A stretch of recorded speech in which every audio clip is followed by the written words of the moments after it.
میں تو نوجوانوں کی بات کرنے آیا ہوں یہاں پر. مجھے انہوں نے کہا نوجوانوں, مجھے تو کوئی بلاتا نہیں نوجوان, میری عمر ایسے ڈھلی ہے, اتنی میری خواہش رہتی ہے, لیکن کبھی کسی نوجوان نے بلایا ہی نہیں. جو مجھے بلاتا ہے مجھ سے زیادہ ضعیف. تو پہلی دفعہ مجھے مہربانی کر کے بلا ہی لیا رانا مشہود صاحب نے, تو مجھے کہنے لگے توانائی پہ بات کرے. بھائی توانائی پہ کیا بات کریں, توانائی تو آپ کے پیچھے ہے.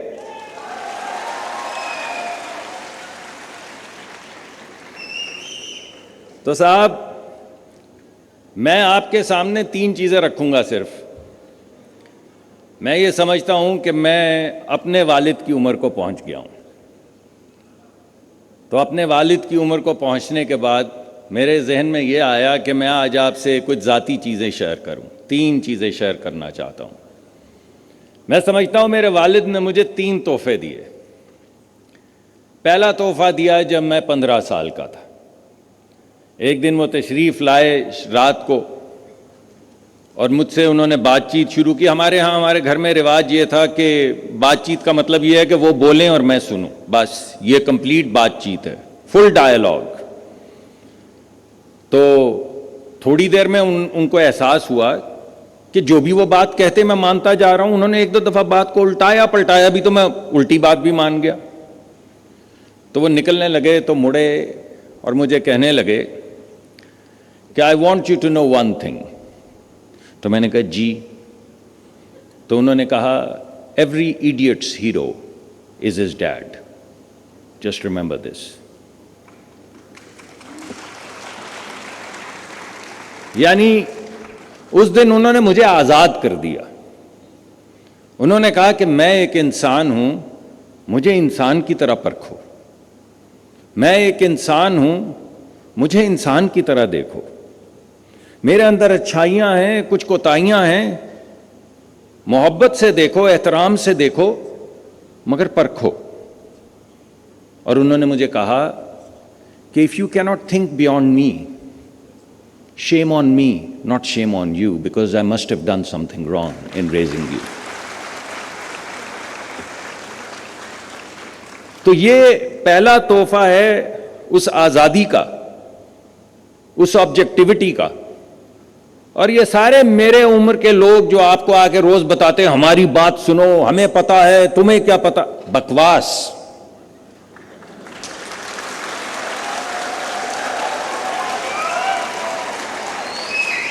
صرف تمہیں پتا ہے اور تم ہی ہو مستقبل. اس وجہ سے یہ ہماری طرح کے گزرے ہوئے کارتوس جو ہیں ان کی بات سننا چھوڑ دیں. اور جیسا میں نے آپ کو کہا تھا, جیسا میرے والد نے مجھے کہا تھا کہ every idiot's hero is his leader. Maintain objectivity. Look at us with a keen eye and hold us accountable, because that's your job. دوسرا تحفہ جو میرے والد نے مجھے دیا وہ تقریباً 24 سال کی عمر کا تھا. آپ کی عمر کا ہوں گا میں اس وقت, اب تو یاد بھی نہیں پڑتا. سوچتا ہوں یاد کرنے کی بہت کوشش بھی کرتا ہوں, یاد نہیں پڑتا. تو مجھے یاد ہے کہ ہمارے ہاں بڑی گھر میں تقریر چل رہی تھی کہ فارمیسی اسکول میں جانا ہے یا ڈینٹل اسکول میں جانا ہے. یہ ابھی داخلے کے وقت کی بات ہے, 24 سال والا واقعہ ابھی آپ کو بتاتا ہوں.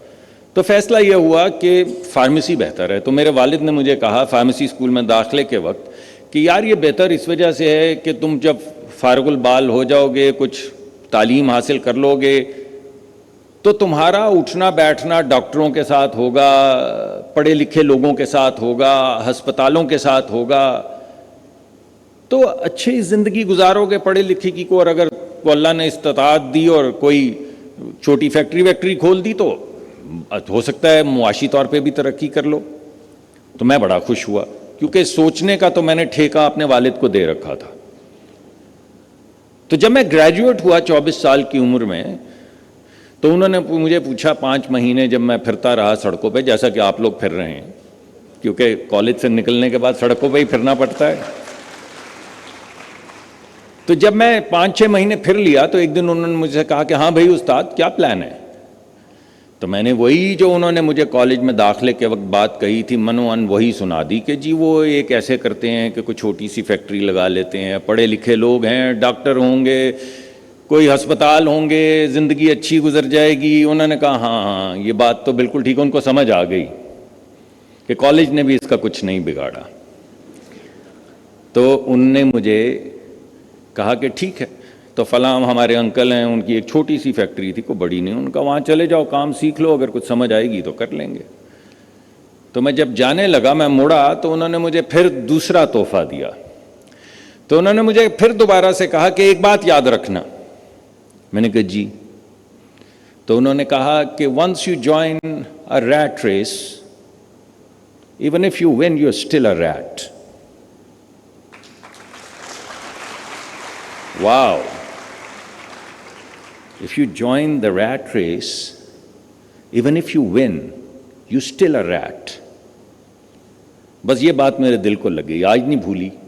اب میں آپ کو اپنی عمر تو نہیں بتاؤں گا، لیکن سوچا میں 24 سال کا تھا، آپ سے بھی نہیں سوچا جائے گا۔ لیکن یہ بات نے اس کے بعد میرا پیچھا نہیں چھوڑا کہ استاد، چوہوں کی دوڑ میں جیتو گے بھی تو چوہے ہی ہوگے، تو اگر بڑا آدمی بڑی عورت بننا ہے تو بڑا سوچنا پڑے گا، اور یہ چوہوں کی دوڑ تو چھوڑنی پڑے گی۔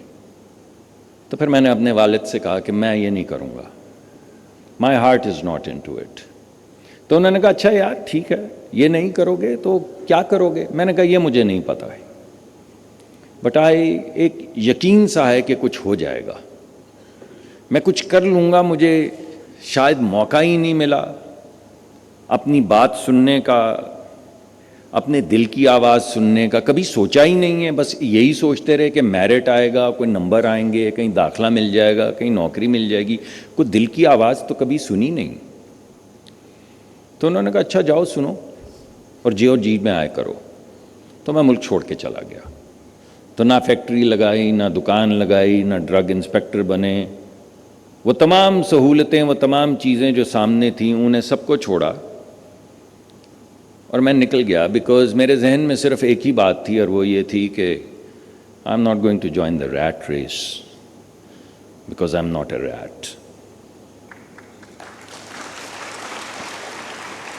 تو وقت گزرتا گیا، میں چلا گیا باہر، مجھے تب بھی پتہ نہیں تھا کیا کرنا ہے، مگر یہ یقین تھا کہ کچھ ہو جائے گا، ہیو فیتھ۔ تو میرا اگر آج آپ کو پیغام ہے، کیونکہ آپ کالجوں اسکولوں سے نکل رہے ہیں، گریجویٹ کر رہے ہیں، مجھے ابھی رانا صاحب نے بتایا کہ آپ اس ملک کی کریم ہیں، یا تعلیم کے شعبے میں، یا اس تربیت میں، اور یا کھیلوں میں، آپ سب اس ملک کی ٹاپ 90% ہیں۔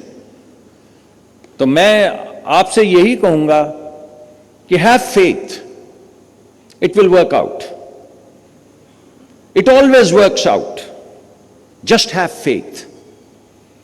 کیونکہ اگر میری طرح کے بندے جس کو کچھ بھی معلوم نہیں تھا، ماں سوا فیتھ کے کہ کچھ کر لوں گا، بس میں نے اب تک دل کی آواز نہیں سنی، کچھ دل کی آواز سنوں، کچھ پتہ کروں کہ میں چاہتا کیا ہوں، زندگی سے حاصل کیا کرنا ہے، بس یہ ہوگا تو کچھ بن جائے گا۔ تو میں وہی پیغام محبت کا آپ کو پیش کرنا چاہتا ہوں، ہیو فیتھ۔ یہ جو تاریکی ڈسپونڈنس نہیں ہوگا، کہیں ہوگا، یہ ہو جائے گا، وہ ہو جائے گا، کچھ نہیں ہوگا، یہی ملک ہوگا، یہی آپ ہوں گے، سب یہاں پر کھڑے ہوں گے۔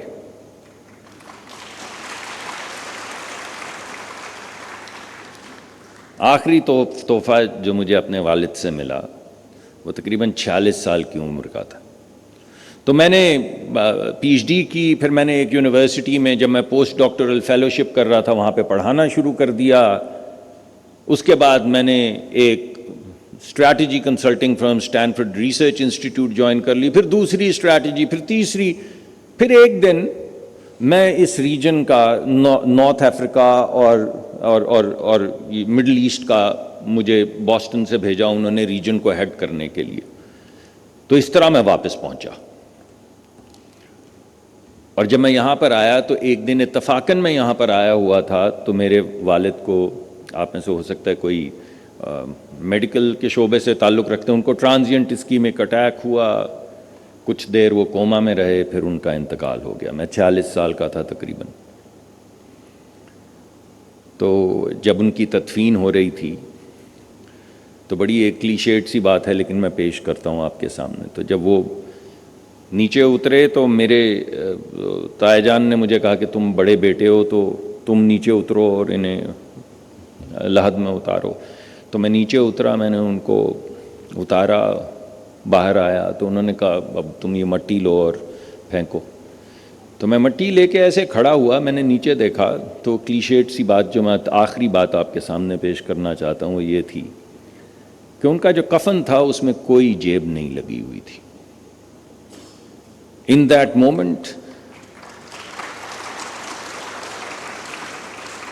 moment, it did not matter whether his son was a senator or a janitor. In that moment, it didn't matter whether his son was a pauper or a billionaire. All he took with him was his life. اور ایک گھڑی کو میں دہل گیا کہ کہیں ایسا تو نہیں کہ میرے لیے یا میری اماں کے لیے یا رشتہ داروں کے لیے یا سماجی توقعات کی وجہ سے انہوں نے وہ زندگی گزاری جو وہ گزارنا نہیں چاہتے تھے. And I froze. اور اس کے بعد پھر I let go of that مٹی. And that was the day when I stopped looking back. Because at the end میں ہمیشہ یہ کہتا ہوں کہ death is the life's game changer. Death is going to wipe people like me away and you are going to rise and then you are gonna walk away and it doesn't metre. It wouldn't matter. جب سے کائنات بنی ہے لوگ مرتے چلے آ رہے ہیں، اسی طرح نوجوان بڑے ہوتے بوڑھے ہوتے اور چلے جاتے ہیں. تو یہی آپ کا چانس ہے. ایک آپ کو صرف اپنے دل کی آواز سننی ہے. یہ تو زندگی آپ کو دوبارہ نہیں ملے گی. آخرت کی زندگی تو ہے، یہ زندگی آپ کو دوبارہ نہیں ملے گی. This is the only shot that you have. So I would say listen to your heart. Anything else is not worth it.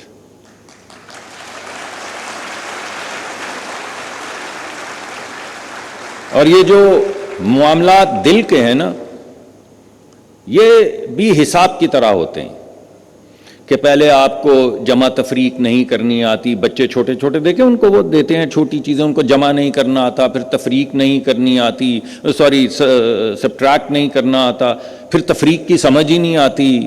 پھر جب وہ لوسٹ کامن ڈینومینیٹر تک پہنچتے تو سب کھو جاتے ہیں. ہم نے اتنا کام کیا، ڈفرینشیل ایکویشنز اور نہ جانے کیا کیا مغلظات تھیں، کبھی پتہ یہ نہیں چلا کہ اس کا مطلب کیا ہے. یہ دل کے معاملات بھی ایسے ہی ہیں. پہلے آپ کو جمع نہیں کرنی آئے گی، پھر آپ کو تقسیم نہیں کرنی آئے گی، اور ایک دن آپ دل کی ڈفرینشیل ایکویشنز کو ایسے سالو کر رہے ہوں گے جیسے میوزک ہوتا ہے. مگر اگر دل کی سنیں گے نہیں، اگر دل کی سنیں گے نہیں تو میری عمر کو پہنچ کے آپ یہ سوچیں کہ آج میں دل کا دروازہ کھٹکھٹاؤں تو بھائی وہ تو کیلسیفائڈ ہو چکا. آپ کی موت سے بہت پہلے وہ مر چکا ہوتا ہے، وہ تو آپ سے بات نہیں کرے گا پھر.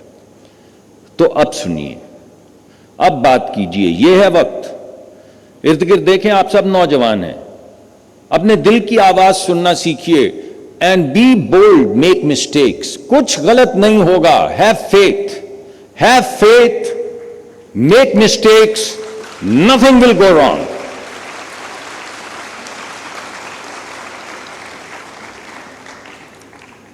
تو میں نے ایک مرتبہ ایک چھوٹی بچی میرے پاس آئی، اس کو پتہ چلا یہ سیاستدان ہے. ویسے تو ہمیں آپ کو پتہ ہے عزت کی نگاہ سے، رانا صاحب کو پتہ ہے بہت دیکھا جاتا ہے. آپ ہنس رہے ہیں، کتنی بری بات ہے. میں نے آپ سے اتنی اچھی اچھی باتیں کی ہیں اور آپ لوگ ہنس دیے میری بات. تو میرے پاس ایک چھوٹی سی بچی آئی اور اس نے مجھ سے کہا کہ انکل یہ سیاست کیا ہے؟ تو میں نے اس کو کہا بیٹا سیاست مستقبل ہے. تو اس نے کہا کہ انکل یہ مستقبل کیا ہے؟ اب مجھے سمجھ نہیں آئی. تو میں تھوڑی دیر توقف کے بعد میں نے کہا کہ بیٹا مستقبل تو تم ہو. تو میں آپ کو بھی آج یہی کہوں گا کہ بیٹا مستقبل تو تم ہو. So take charge of this country, not just your life. The future of this country is in your hand. Think about it. Take charge of it. یہ میری نہیں ہے ملک, یہ رانا صاحب کا ملک نہیں ہے, یہ ڈاکٹر صاحب کا بھی ملک نہیں ہے. ارے بھائی, جس ملک میں 50% لوگ 19 سال یا اس سے کم کے ہوں, 50% لوگ جس ملک میں 19 سال یا اس سے کم ہوں, اس کا مستقبل کس کے ہاتھ میں ہے؟ بولو نا یار, کس کے ہاتھ میں ہے؟ آپ کے ہاتھ میں ہے. So I would say it again, that you are the future. You are the future. Take charge of your future. Take charge of your country. Take charge of our collective destinations. You are Pakistan. Thank you very much.